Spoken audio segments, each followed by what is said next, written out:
want to bring into this discussion Jessica Leeds, who testified during the trial.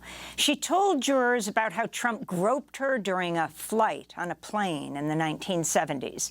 In 2018, Jessica Leeds came to our Democracy Now! Studio here in New York and described what happened when she sat next to Trump in first class on the flight. Dinner was served, and it was after dinner when, truly, all of a sudden, without a word, without a buy you leave or about any kind of social conversation, he started groping me. What does that mean? What did he do? His hands were he was trying to kiss me. His hands were on my breast. He was, we were kind of wrestling, but I didn't say anything. He didn't say anything, so it was like this kind of kabuki theater in the silence. I remember thinking, why doesn't the guy across the aisle say something? Why doesn't the stewardess come back? But it seemed to go on forever, but of course it didn't.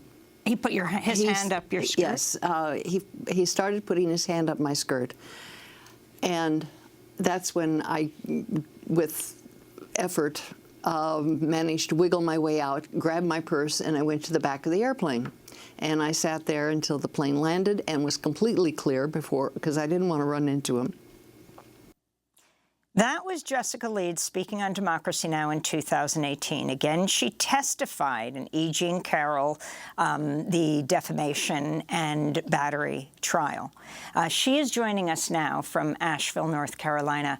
Jessica Leeds, thanks so much for rejoining us on Democracy Now! Can I first get your response to President Trump being found guilty of sexual assault against E. Jean Carroll?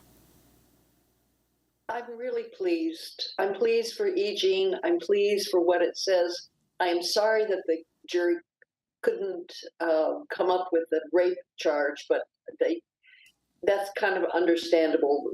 Baby steps here, baby steps. You know, I was curious.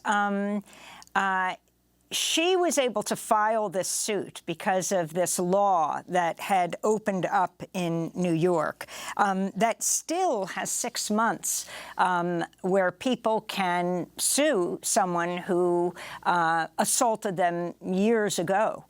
Are you weighing suing Donald Trump as well? No, I have kids and grandkids and great-grandkids. I would not want to put them through that. But what do you, which is quite a testimonial to E. Jean Carroll, Jessica. What do you make of what E. Jean Carroll did, going through this again decades later? And talk about what made you decide to testify. There are dozens of women who've accused Donald Trump of sexual assault. You were one of 2 women who testified in E. Jean Carroll's trial. Well, I think they wanted to use people who could show a pattern of behavior, especially over the years. This is what I got from talking to the lawyers. E. Jean is a very strong, creative woman. And when she finally recognized the damage that had been done to her, it had taken a while. And for her to step up and do this takes a great deal of courage. But I think she got some good support. I think she had damn good lawyers, and I think it paid off. I think I mentioned one time in an interview that I thought that all of these women had basically the same story. So for him to totally reject us is just sort of ridiculous. You know, it's interesting what Donald Trump said.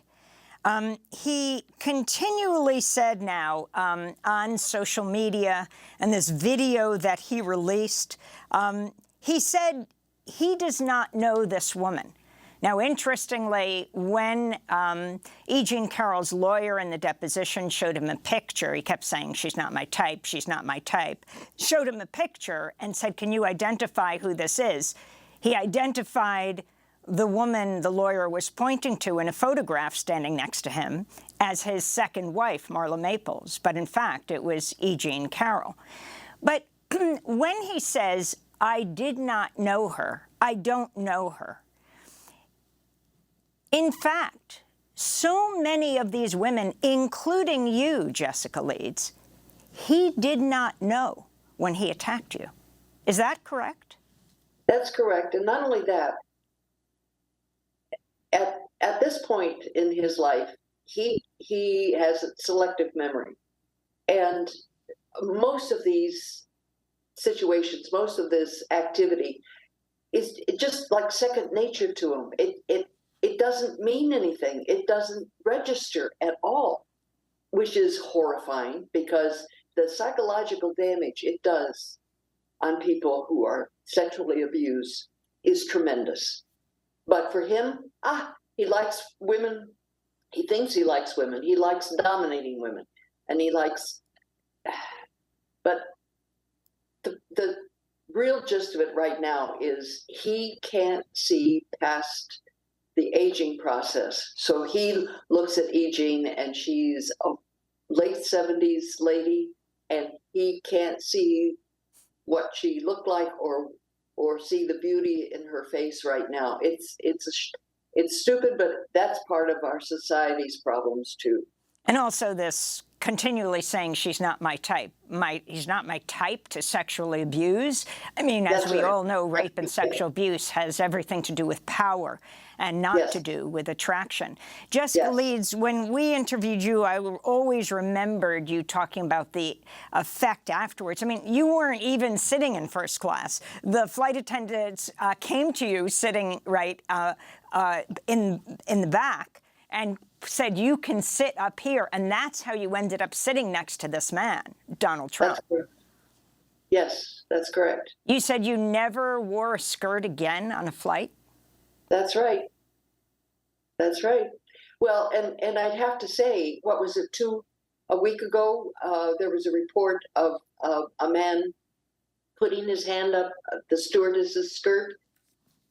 To this day and age, I mean, this continues. Jessica Leeds, do you hope that this will inspire other people to come forward, not only accusing Donald Trump, but especially, for example, this law in New York, though it doesn't have to be just this law, but the Adult Survivors Act that goes through the one-year look-back where a sexual assault survivor can file a case, this one-time period of time. Do you hope people who have been victims of sexual assault and rape will come forward now? The wheels of the justice system move so slowly. That's a tough call. I really don't know how useful that is to encourage people who have been sexually abused to take that route.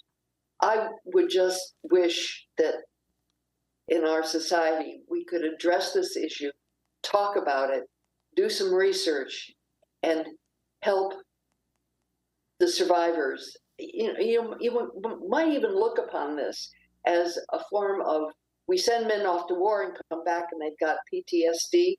Well, how about women who've suffered sexual abuse, getting some counseling and help and whatnot for that? That's what I think. Jessica, I wanted to play for you Trump's attorney, Joseph Tacopina, standing on the steps of the courthouse yesterday after the verdict came down. You know, we're in one sense gratified, and I know some people in this camp are very happy that, you know, the rape claim was rejected, but, you know, I'm not, and I am happy about that, certainly, but I'm not happy that he was found liable for anything whatsoever. He wasn't fully committal on this, saying, well, at least Donald Trump wasn't found guilty of rape. So there were three choices in battery. One was rape, one was sexual assault, and the third was unwanted sexual touching.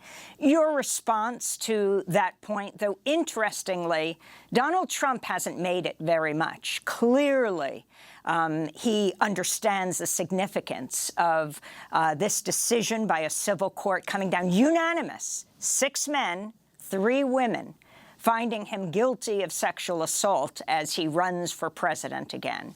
But your response to that? Well, the lawyer, who is very aggressive and could be described as a bulldog, is doing his best to represent Trump. I hope he gets paid. And how much this is going to affect Trump's core, who are unfortunately cult-like in their devotion, I don't know how much this will help. But if it helps E. Jean, and it brings the topic out for discussion and coverage, okay, I'm satisfied. And final question, the issue of this being a civil trial, so in fact, the difference between being found guilty and being found liable? Yeah, that's what I mean about going to the justice system. There are people who are going to equate the fact that he wasn't convicted, and they got confused over charges and whether who was who and who was defending and who was prosecuting. It got pretty confusing. So we need to go back to civics class. But I think this was a good outcome, and I'm very thankful. And I'll just ask a last question. You came out before President Trump won election in 2016, as did well over a dozen women. Was it 20, more than 20 women? Yes. He was elected president. Now he has been found liable for sexually assaulting a woman in a department store dressing room.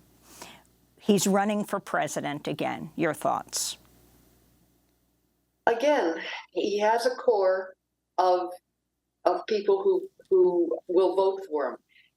The truest thing he ever said was he could stand at the corner of Fifth Avenue and shoot somebody and it would not lose any votes.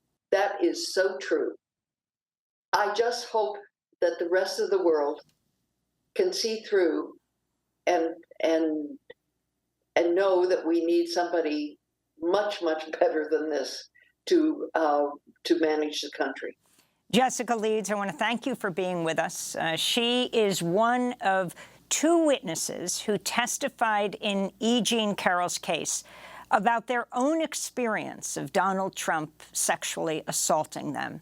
She told jurors about how she sat down on a plane next to him in a flight in the 1970s and how he groped her. Moira Donegan, I also want to thank you, opinion columnist for The Guardian, writer in residence at the Clayman Institute for Gender Research at Stanford University. We'll link to your pieces on this case.